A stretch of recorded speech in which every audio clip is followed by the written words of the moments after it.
Hey everybody, it's Jason Waha here, and when I said yesterday I made an announcement video saying that I'm going to go back over to full body 3 days a week for the remainder of this cut, which is going to be a pretty long cut because I have a fair amount of body fat I realistically need to strip away for overall health, overall performance, all of those things. And some people asked me, could you kind of break down what your initial game plan is? Because this is subject to change, so this is just a disclaimer. This is subject to change. This is just my initial thoughts of where I'm going to start with my full body stuff and then take it from there. I will adjust it as I go. So let me put on my +5 hat of weaponsmithing, work on skilling up my crafting a little bit, and let's talk about this. And one of the things, like I've said before, when I made my initial 5x5 that I put out many years ago, that I feel like there wasn't quite enough exercise variety in the ones that were already out there. Things like starting strength, things like strong lifts. I think they're good templates, but I think they need to be added to for most people. And for me in this case, because I'm trying to maximize muscle retention while cutting body fat and cutting a significant amount of body fat, and trying to balance that with keeping enough weight on the bar to maintain strength well so that I could go into a peak strength phase at any point I decide to from there, I decided to kind of, again, stick around 5s. 5s are good for base building. But I think you need more than 3 exercises per day. If you're only going to do full body 3 days a week, I don't think 3 exercises is enough. And I wanted enough exercise variety that I stimulate every muscle in my body enough to ensure I'm holding on to muscle mass about the best I can expect to, right? So I decided to go with a normal A-B type split, and I'm going to basically do 7 exercises spread over those 2 splits. And obviously some of those are going to be overlapped. Really only 2 exercises are going to change in the A and the B, but I feel like I wanted a good combination of all my basic barbell exercises, which is the squat, bench, deadlift, row, and the press, right? And I feel like I wanted to keep in weighted pull-ups and weighted dips because I feel like they're fantastic exercises. I think the weighted pull-up is tremendously beneficial. I feel like I've benefited from it a lot, and I think that will give me just enough exercise variation to do this. So what I decided is that workout A is going to be squat, bench, row. Right? That's going to be my 3 baseline exercises, and I'm going to have other stuff I add at the end. Right? Workout B, I'm going to squat, weighted dips, weighted pull-ups. Right? So again, I'm just swapping the bench press for the dip on workout B, and I'm going to swap the row for pull-ups on workout B. So basically workout B is more or less my body weight exercise day, and workout A is going to be 100% barbell day.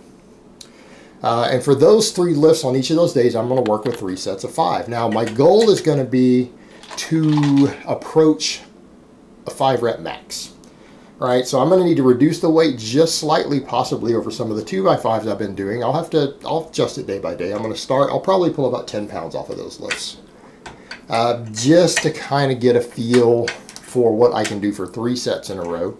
And ideally, I want to get as much weight on the bar as I can for full range of motion and decent form for 3 sets of 5. Right, and it'll be the same thing with the body weight things.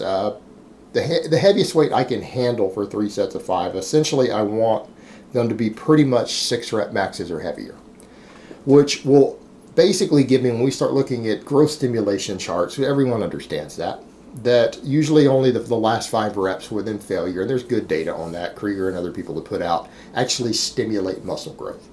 So if I've ended up working around a 6 rep max, I'll get out of a 5 rep set, I'll get 4 reps that stimulate actual potential muscle growth. So 12 reps per session among 3 different exercises, right? That pretty well cover the entire body. With a few weaknesses here and there. So that's what I'm going to do with those 2 3x5.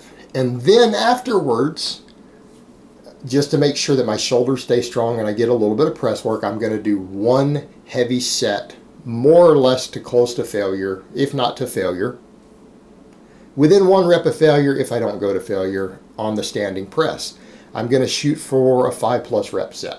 You know, if I take a weight that I think is my 5 rep max and I can hit 7 reps with it or 8 reps with it, hey, great. So I just want one set to finish that off to make sure my shoulders get full stimulation, get some benefits of the press, train the press a little bit. So that will be my 4th exercise every day. And then I will do the deadlift.